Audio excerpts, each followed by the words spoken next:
М. Так, анда самаган мага жөнөткөндөрүң боюнча карайлы. Так, бүгүн биринчи максат боюнча баштай берели, эң биринчи.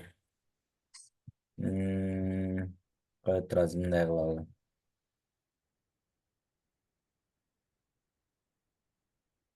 Бүгүн канчасы болду? 7-си, э?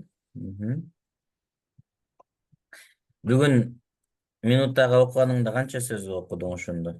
Бүгүнкүнү айта бер. Азыр агай бүгүнкүнү карайын.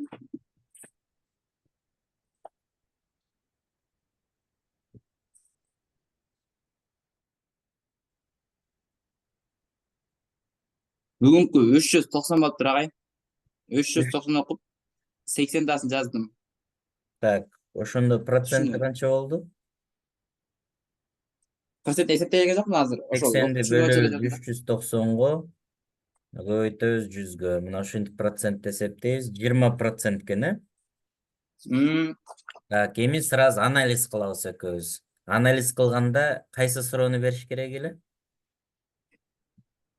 Бул мен алган процент жакшыбы же жаманбы? Ошол суроону беребиз биринчи. Бул жакшы же жаман экенин билиш үчүн эмне кылышыбыз керек?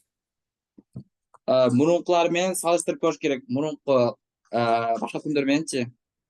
Кайсы күндөргө салыштырасың мисалы? Кечеги менен салыштырам. Анан Кече бир канча жумага, болду анан бир ошондо? айлыкка. Шашпа. Так, шашпайбыз, э? Анализ кылганда эч шашпайбыз. Кечегинки күнгө салыштырат экенсиң. Кече күнү кандай болгон результат? Кече күнү результат 332 сөз окуган экенмин. Так, азыр Андан отур, мен 80. жака жазайын. Мисалы, могу жака сразу жазып көрсөтөйүн. Балдар сөздөн унутуп кала берет да. Так, бүгүн мисал үчүн 7-си дейли. 7-июль. Кече 6-сы болгон. Ошондо бүгүн ылдамдыгың 390 болгон. Жазган сөзүң 80% санасак. Так, 80-ди бөлөм 390го көбөйтөм 100гө. Мына балдар процентти санаганын сразу эсептеп алгыла. 21. Кече кандай болгон дедиң? Кече 332 сөз окуп, анын 80тасын жазгамда о эстеп калды. Дагы эле 80-ди жазган экенсиң. Ошондо, так,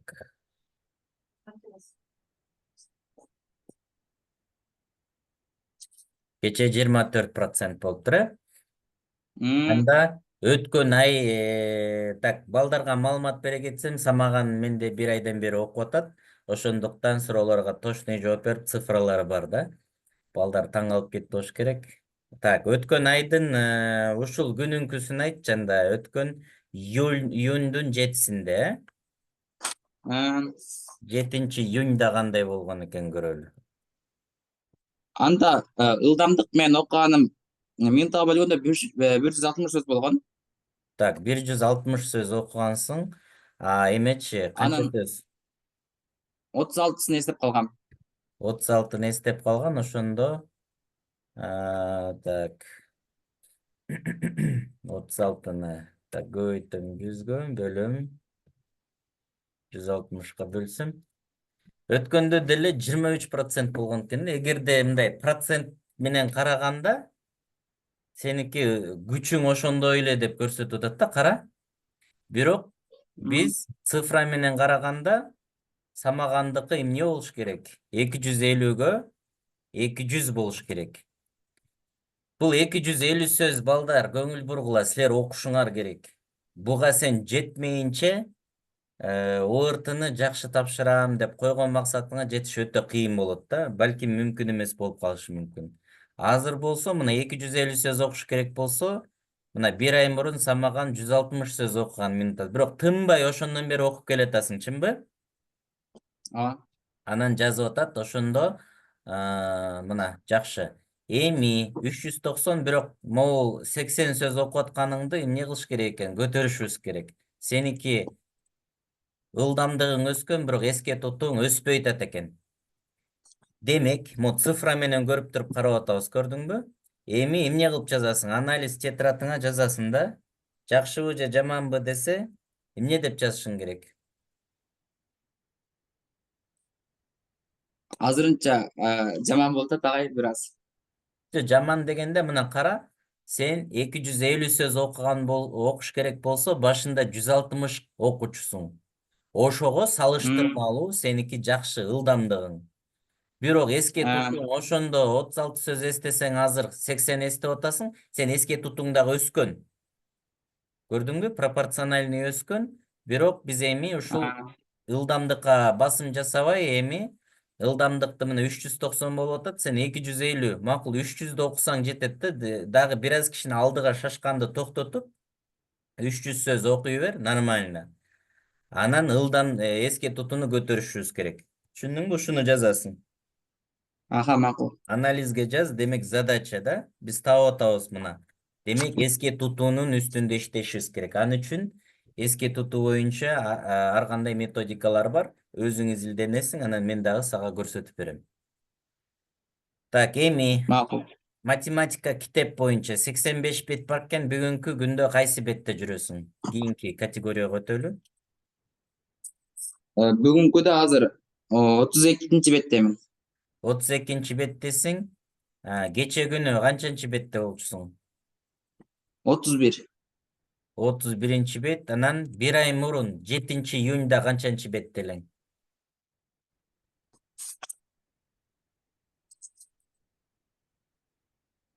7-нчи бет экен.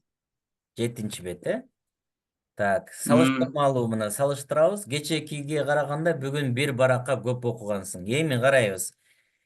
Общий 7 беттен 32 бетке чейин канча бет бар? Ортодо ушундай тапшырма берилет. Ошондо мындай чыгарабыз да, 32ден 7-ни кемитесиң. Канча болот? 32ден 7-ни кемитсең 25 болот, 25. Анан плюс 1 деген формуланы колдонобуз да, ошондо 26 бет. 26 бет сен канча күндө? То есть бир айда сен 26 бет окупсуң да. 30 күндө дей берели, ошондо мына кечегүнкү күнгө караганда бүгүн бир бетке ашкан экенсиң, ошол бир айда 26 бет окуганың кабар берип атат да, сен бир күндө бир беттен эле жылып атат экенсиң, көрдүңбү? Бирок Демек, анын арасында не болуп калды агай? Мындай сабакты тереңдетип окуш үчүн 3 жолу бастан көбүрөөк мисалдар иштеген үчүн аркада калып кеттим. Бир аз мисалдарды көбүрөөк тереңдетип үйрөндүм да. жакшы.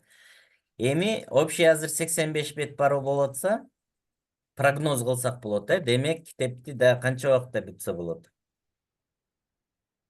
Не дейсиз? Демек, азыр сен 32 бетте болсоң, дагы канча убакытта уже 85 бетке келесиң? Ушул калыпта жылып отурсаң.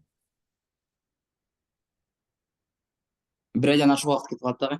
Дагы примерно бир 40 күн, 50 күндөй кетиши мүмкүн, Ошондо сен биринчи китепти, базовый фундаментти примерно августтун 10-15-терине бүтүшүң мүмкүн да. Болжолу. Биз азыр прогноз коюп атабыз да. Дагы экинчи, үчүнчү китеп бар. Так, макул, жакшы. Пока болот. Жакшы деп коесуң.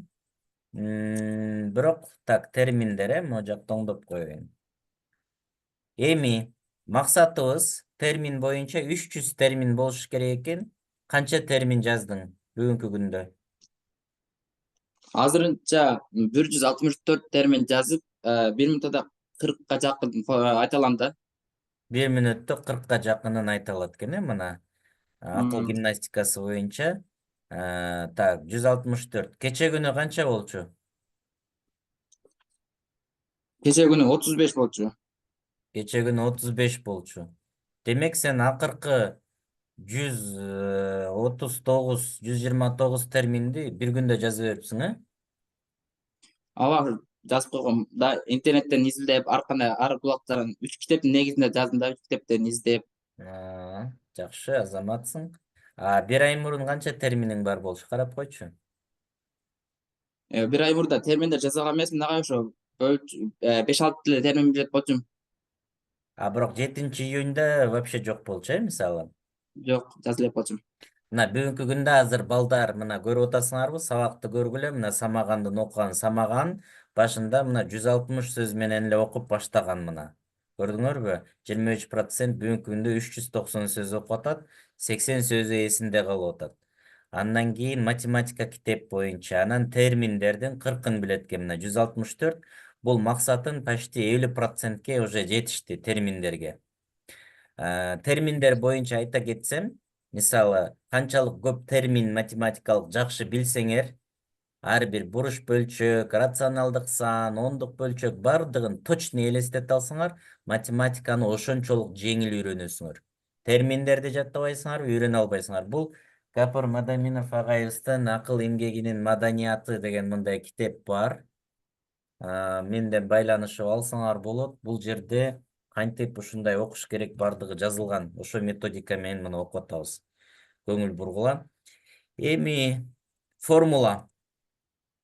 Бүгүн канча формула жаздың? Общий канча, жалпы формулабыз канча болду? Азыр жалпы формула 60ка жетти, бирок анын точно эстеп калганы 10 да. 10 таанымды көрбөй туруп жазгам, 60 Кече жазып күнү койгом канча бирок. болчу? Ал күнү 50 келе болчу. Значит, Күнүгө 10дон 8 коштум да. формула мен 40 формула эле берген экен, бирок сеники ашып кетиптир уже. Майдаланган формулалар уже деталине кирип кеттиң окшойт, э? Ошо интернеттен арт-арттан мындай общий жазып алдым да. Хорошо. Эми ал формулаларды бир сыйра мага дагы көрсөтөсүң. Жеке карайбыз алардан. Формулаларды эми көбөйтпөй, бул формулаларды жатташыбыз керек. Экинчи маселе. 1 мүнөттө биз 30дан ашык формула жазганды билишибиз керек. 1 мүнөт убакытта. Ошондо биз а квадрат минус б квадрат барабар а минус б, а плюс б дегенди узун жазганга бир 5-6 секунд кетип калат да.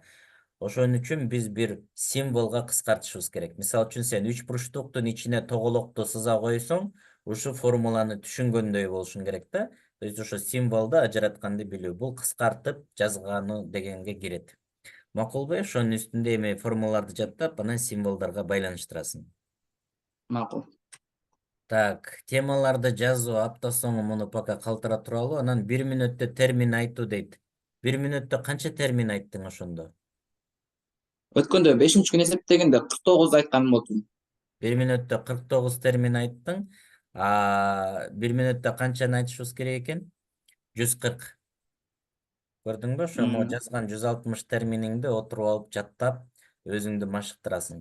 Бул эмне берет бизге? Макул. 1 минутада ошо 120-140 термин айтканда мээңер мындай башкача иштей баштайт да. Lexustун моторундай. Гапур агай ушинтип көп айтат.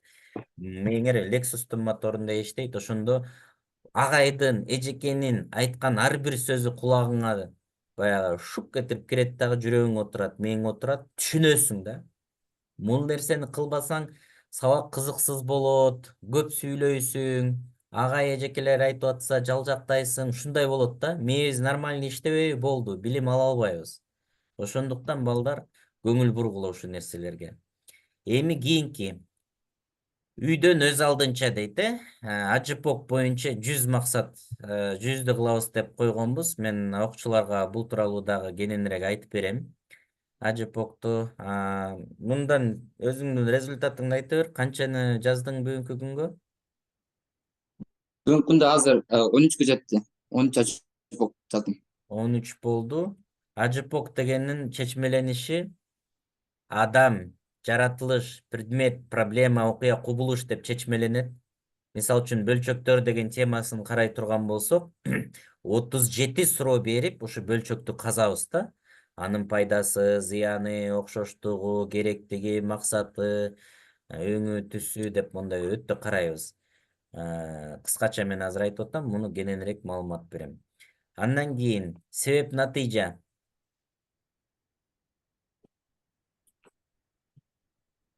Самаган? Себеп натыйжа боюнча азырынча агай 46 бойдон турат. 46? Кече күнү деле 46 болчу, э? Ооба. Значит, изилденбей атат экенсиң, себеп натыйжа боюнча өспөпсүң. Өтө көңүл бурабыз. Азыр мен бүгүн себеп натыйжа боюнча сабак өтүп берем. Өзүнчө жаздырып коебуз. Андан кийин максат кое билүү. 10 максат койгула дегем, э? Канча максат М, койдуң? азырынча толук үйрөнтөм да. Бир эле болуп атат. Балдар, М, кече күнү мен видео сабакты группага жөнөттүм, э? Максат боюнча видеону көрөбүз. 10 максаттын 5-өө сабак боюнча болсун. 5-өө жеке жашооңордо. Жеке жашооңордогу максатты мага көрсөтпөйсүңөр. Бирок сабак боюнча максатыңарды мага көрсөтүшүңөр керек. Анан ошонун үстүндө биз анализ кылып иштейбиз. Тарбия дөңгөлөгү кылынып атабы? тарбиялык дөңгөлөгү ата энем үйдө бошоп айтып атат эле, өзүм үстүртөн карап атам өзүмчү. Баягындай схема боюнча. Ата энем дагы ушул сабакка барган экен түшүндүрүп дагы сүйлөшөбүз деди. Ошону эми үйдөгүлөргө, баягы үйдөгүлөр менен сүйлөшүп аласыңар. Э, Курста окуп аткан балдар менен, ата энелер менен мен да сүйлөшөм. Бул тарбия дөңгөлөгүн ата эне баа коюп бериш керек, бирок өзүңөрдүн үстүңөрдө өзүңөр иштейсиңер. Бул тууралуу дагы сабак өтөбүз. Бул өзүнчө сабак болот. Анан менде суроо, акыркы жумада канча китеп бүтүрдүң окуп? Акыркы жумада бир эле болуп калды агай. Бир эле китеп окуп бүтүрдүң, э? Значит, кече М, күнүчү? андан мурда деле бир болчу. Жумасына бирден китеп бүтүртөм да азырынча. Бир жумада бир китептен бүтүп атат, э? Бир ай мурун канча китеп окуйт элең бир жумада? Бир ай мурун бизде Парпалеководо китеп сынак болгон үчүн бир айда бир эле китеп окуп элек, баягы сынакка жарышкан катышкан үчүн. Бир айда Значит, бирден китеп окуйт элек. сеники стабильный ошо боюнча эле келатат экен, э? Мурун канча окусаң, азыр деле ошончо окуп атсың, э? Мурда айына бир китеп окусам, азыр жумасына бир китеп окуп атам да. Мурун айына бир китеп. Анда жакшы. Ошондо бир жумада 0,4 китеп 0,25 болот, э? Монча китеп болгон болсо, азыр так, макул, жазып кое берели. 4төн 1 экен. 4төн 1 китеп азыр. Так, эми анализ боюнча. Демек, мына анализ кылганда кандай анализ кылат экенбиз, айтчы? Анализ кылганда биринчи ушул эсептейт экенбиз дагы жазып алып цифраларды. Ушул нерсе жакшыбы же жаманбы деп суроо бериш керек экен. Суроо берип туруп ар бирин анализ кылып чыгыш керек. Мисалы түшүнүү кандай болуп атат, ылдамдык кандай, терминдер кандай деңгээлде жүрүп атат, ошол тууралуу ар бирин анализ бериш керек экен. Жакшыбы же жаманбы деген биринчи суроону беребиз. Жакшы же жаман дегенден кийин экинчи сурообуз кандай эле?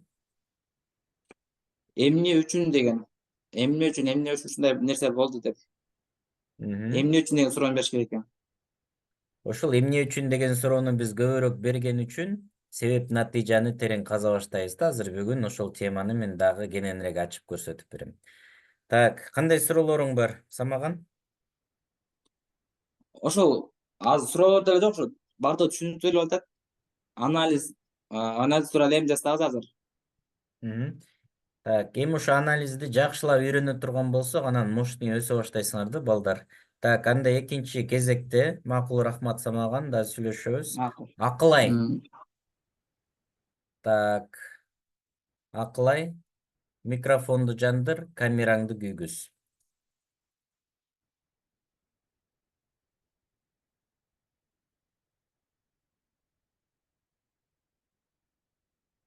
Балдар, суроолоруңар болсо чатка жазгыла.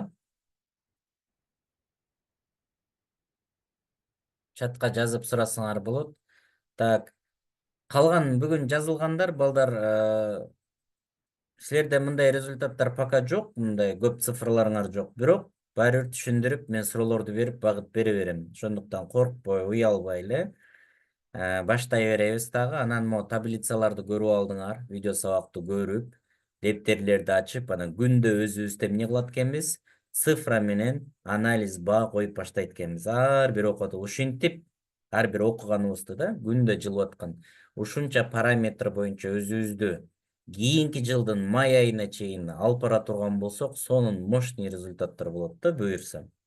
Так, Акылай даяр эмес окшойт. Анда Бузайра. Бузайра менден жооп сураган. Так. Так, саламатсызбы багай, сиздин ОРТга даярдык курсуңузга окуп баштасак болобу дейт. Ооба, баштасаңар болот. Мен уже июндун 3-үнөн баштап эле баштагам. Негизи мен балдарды жылда 1 жылга чейин даярдайм да. Так, акылай интернет начар дейт, катып атат дейт. Макул, сага жооп анда. Даярдансаңар болот. Ушинтип иштейбиз балдар, жекеме жеке. Так, андан кийин түз эфирде баягы эсептерди чыгаруу десеңер, ал видеолор толтура менде бар уже. Чыныгы тесттерди да иштеп койгом. Кээ бир нерселерди түз эфирде да иштейбиз, талдайбыз, бирок көбүнчө анализге көңүл бурабыз да. Анан берки эсептерди чыгарууну жекеме жеке өзүнчө иштейбиз да, ар бириңер менен жеке иш алып барабыз. Так, андан кийин 4-үнчү Зуида экен. Зуида барсыңбы? Зуида жок болсо, Нурипа, Мадина, Руке, Латифа, Элизат кыз сайкал дейт. Балдар, колду көтөргөн кнопка бар.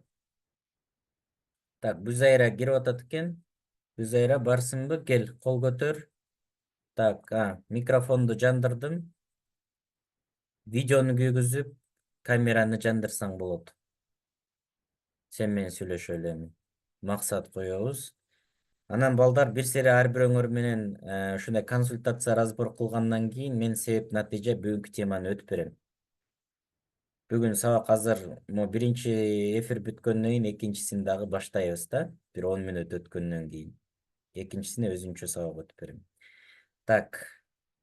Так, Бүзайра микрофонду, камераны жандырганды билесиңерби? Жандыргыла кана. Латифа барбы? Элизат?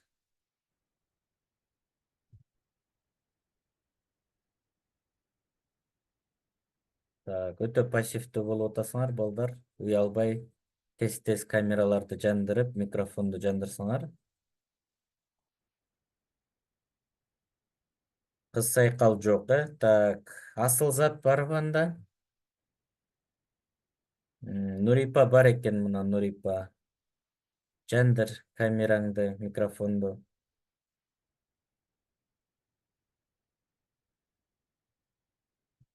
Саламатсызбы? Так, саламат.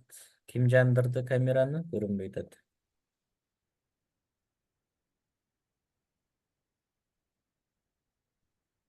Так, микрофонду. Агай, Мгм. мен жана Мюнтага окуп эле ошонун эле жыйынтыгын жазып койдум да, башка эч нерсе жазган эмесмин. Ооба, эчтеке болбойт. Жандыра бер. Камераңды жандыр. Калгандарын азыр үйрөнөсүң. Так, өчүп калды.